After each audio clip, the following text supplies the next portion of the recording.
सो ये होने वाली है एक ब्लैक पिल वीडियो। इस वीडियो को देखने के बाद तुम मे भी इनसिक्योर हो सकते हो या फिर तुम सोच सकते हो कि हाँ भाई मेरे को अपने आप को इम्प्रूव करना है। अगर मैं तुमसे बोलूँ कि तुम्हारे लुक्स बहुत ज़्यादा मैटर करते हैं, जो तुम्हारे लुक्स हैं वही तुम्हारी ओवरऑल पर्सनैलिटी को बनाते हैं, तो तुम इस बात को मानोगे। तुम में से बहुत सारे लोग नहीं मानेंगे, बोलेंगे bro looks does not matter, personality matters, या फिर बोलेंगे पर्सनैलिटी और लुक्स दोनों एक डिफरेंट चीज़ है। बट अगर मैं तुम्हें बता दूं पर्सनैलिटी और लुक्स, मैं मानता हूं कि दोनों एकदम डिफरेंट चीज़ है, डिफरेंट टॉपिक्स है। बट बहुत हद तक जो हम मेन चीज़ बात कर रहे हैं कि जो तुम्हारे लुक्स है उसके कारण तुम्हारी पर्सनैलिटी बनती है, हम इस चीज़ के ऊपर बारे में बात कर रहे हैं। बट इस चीज़ को टॉपिक में अगर हम डाइव इन करने से पहले तुम्हें थोड़ी सी चीज़ें बता देता हूँ। तुमने खुद ब खुद ही ये चीज़ देखी होगी कि क्या बोलते हैं, जब भी तुम छोटे बच्चे वगैरह थे तो तुमने कभी ना कभी ये चीज़ नोटिस करी होगी कि तुम दिन दोपहर धूप में खेलने के लिए जा रहे हो तो तुम्हारी मम्मी बोल देती है कि वापस आ जा, घर आ जा, काला हो जाएगा, इतनी धूप में नहीं खेलना चाहिए। या फिर तुमने सम सॉर्ट ऑफ वे में ऐसा ना कुछ एक्सपीरियंस करा होगा। अगर मैं अभी के लिए अपना एग्जाम्पल दूँ तो 1-2 महीने पहले मैं बहुत ज़्यादा बास्केटबॉल खेल रहा था कॉलेज में, एंड वो भी दिन में खेल रहा था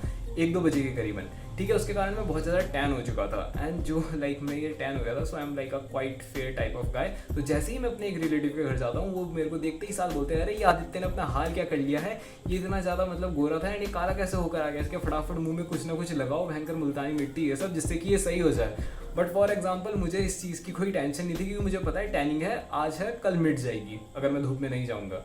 ठीक है, इट इज़ एन टेम्प्रेरी चीज़। तो मैं यही चीज़ बोलना चाहता हूँ कि तुम्हारे लुक्स एक्चुअली में मैटर करते हैं बहुत ज़्यादा, क्योंकि इतनी ज़्यादा सर्जरीज वगैरह ये इसलिए ही हो रही हैं क्योंकि तुम्हारे जो लुक्स हैं वो इंपॉर्टेंस रखते हैं। अब हम डाइव इन करते हैं इस बात में कि तुम्हारी जो पर्सनैलिटी है तुम्हारे लुक्स से कैसे बनती है, तुम्हारे लुक्स कैसे तुम्हारी पर्सनैलिटी को बेसिकली इन्फ्लुएंस करते हैं। अब तुमने खुद ब खुद ही देखा होगा बचपन में कि हर एक क्लास में एक ऐसा बच्चा होता है जो क्यूट सा होता है, गुड लुकिंग सा होता है, हर एक टीचर से कुल्लू पुल्लू करते रहते हैं। और फिर ऐसा एक बच्चा होता है जो इतना ज़्यादा गुड लुकिंग नहीं होता है, इतना अच्छा नहीं दिखता है, एंड से कोई टीचर कुल्लू पुल्लू नहीं करता है। एंड तुमने खुद ब खुद देखा होगा जो ये क्यूट से बच्चे होते हैं, गुड लुकिंग बच्चे होते हैं, टीचर एकदम उन्हें ऐसे ट्रीट करता है जैसे ये उनका ही बच्चा होगा, उनके लिए टॉफीज लाता है, ये सब लाता है। एंड ये चीज़ मैंने खुद ब खुद भी अपने क्या बोलते हैं क्लासेस में देखी थी, कि मैं देखता था हमेशा लाइक बचपन से भी, एंड आगे जाके भी मैं देखता था कि यार ये लड़का है, इसमें ऐसा खास ही क्या है, ना ये पढ़ने में ज़्यादा अच्छा ना ही कुछ है, बट इसे टीचर हमेशा अच्छे ट्रीटमेंट क्यों देती है, ये जो टीचर हमेशा इसके लिए टॉफी क्यों लाती है, हमारे लिए क्यों नहीं लाती है। ये चीज़ मैंने खुद ब खुद हमेशा सोचता था, एंड इस चीज़ को सोचता था कि ये ऐसा हमारे साथ ही क्यों होता है। बट वेयर एज अगर जो एक वो क्या बोलते हैं इतना अच्छा गुड लुकिंग बच्चा नहीं है, उसके लिए टीचर्स कभी कभार बहुत ज़्यादा अनसन बोल देता है, उसे कभी कभार ज़्यादा पनिश कर देता है। ये चीज़ अगर मैं अपने लाइफ से बताऊं तो मैंने एक बार देखा था, मेरा एक दोस्त था, सो ही वो अच्छा दिखने में नहीं था, पढ़ाई में भी ठीक ठाक था, तो उसने क्या करा, उसने हल्का सा टेबल में पानी गिरा दिया था। ठीक है, तो टीचर ने उसके ऊपर इतना ज़्यादा गुस्सा करा, उसे इतना ज़्यादा डांटा, और मुझे आज तक याद है कि टीचर ने उसे आखिरी बारी में बताऊँ क्या चीज़ बोली थी। आखिरी बारी में बोलता है, जैसी तेरी शक्ल है उसके हिसाब से तू लगता है कि तू बड़े होकर आइसक्रीम बेचेगा। So this was a thing. अगर हम टेक्निकली देखा जाए तो हम कहीं ना कहीं से इस पूरी लाइफ में कहीं ना कहीं पे ब्लैक पिल हो रहे हैं। बट अब ये चीज़ देखो तुम, जो गुड लुकिंग बच्चा है और जो बैड लुकिंग बच्चा है, तो जो गुड लुकिंग बच्चा है जब ये ग्रो कर रहा है, ये बहुत अच्छे एनवायरनमेंट में ग्रो कर रहा है, सब इसे कुल्ली पुल्ली पुच्ची कर रहे हैं, ये बहुत ज़्यादा एक्सट्रोवर्टेड नेचर में ग्रो कर रहा है, बहुत ज़्यादा फ्रेंडली नेचर में ग्रो कर रहा है, इसकी सोशल स्किल्स खुद ब खुद अपग्रेड होती जा रही है विद टाइम। बट जो बैड लुकिंग बच्चा है ये बेमतलब में बुली हो रहा है, लोग इसे ज़रूरत से ज़्यादा क्रिटिसाइज कर रहे हैं, जिसके कारण इसके लो सेल्फ स्टीम इशूज़ हो रहे हैं। ये इसके क्या बोलते हैं, ये लाइफ में कुछ करने की चाह भी रखता है, तो ये 100 बार सोचता है कि लोग क्या सोचेंगे, लोग क्या करेंगे। वेयर एज जो गुड लुकिंग बच्चा है, अगर ये कोई चीज़ नई चीज़ ट्राई करता है तो लोग इसे उल्टा बोलना स्टार्ट कर देते हैं, हाँ बेटा तू ट्राई करके देख, तेरे लिए बहुत ज़्यादा अच्छा होगा। एंड जब भी कोई चीज़ नई चीज़ ट्राई करता है तो मोस्टली इसे सारे के सारे लोगों से एक पॉजिटिव फीडबैक मिलता है, एंड सब लोग इसे मोस्टली अप्रिशिएट ही करते हैं हर एक पॉइंट पे।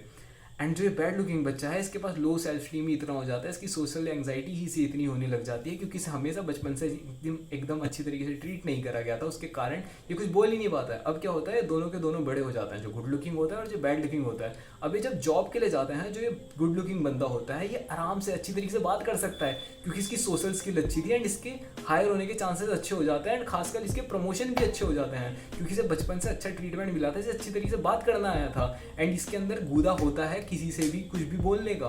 फॉर एग्जाम्पल कि ये मतलब बचपन से सबसे ऐसे बातचीत वगैरह ये सब कर रहा है, तो हाँ इसके बाद आगे जाके इसके अंदर गूदा आ जाता है कि अगर इसे आगे जाके अपनी सैलरी बढ़ानी है तो ये आराम से अच्छी तरीके से बात करेगा, क्योंकि इसे लो सेल्फ स्टीम इशूज़ नहीं है, ना फिर इसे सोशल एंग्जाइटी होती है। बट वेयर एज जो अगर एक बच्चा है जो बैड लुकिंग था, उसे इतनी ज़्यादा सोशल एंग्जाइटी होती है, वो खुद ब खुद ही में अपने अंदर ही कन्फ्यूज है, उसे बचपन से लेकर बड़े होने तक हमेशा उसे नेगेटिव चीज़ ही पास करी गई है, उसे हमेशा उल्टा सीधा ही बोला गया है कि ये कभी अगर मतलब जॉब वगैरह के लिए बैठेगा तो ये कभी ढंग से बोल नहीं पाएगा, और ये मिनिमल वेजेस में भी अपने आप को सेट कर देगा, चाहे फिर ये एक कंपनी को अपनी हाई स्किल्स ही क्यों ना दे रहा हो।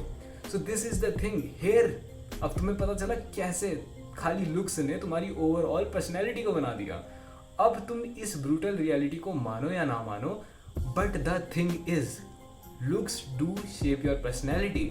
अब देखो, तुम्हें जब ये सारी की सारी रियलिटी, ये सारी चीज़ें पता चल चुकी है कि हाँ भाई लुक्स से तुम्हारी पर्सनैलिटी वगैरह ये सब बनती हैं, अब तुम क्या कर सकते हो?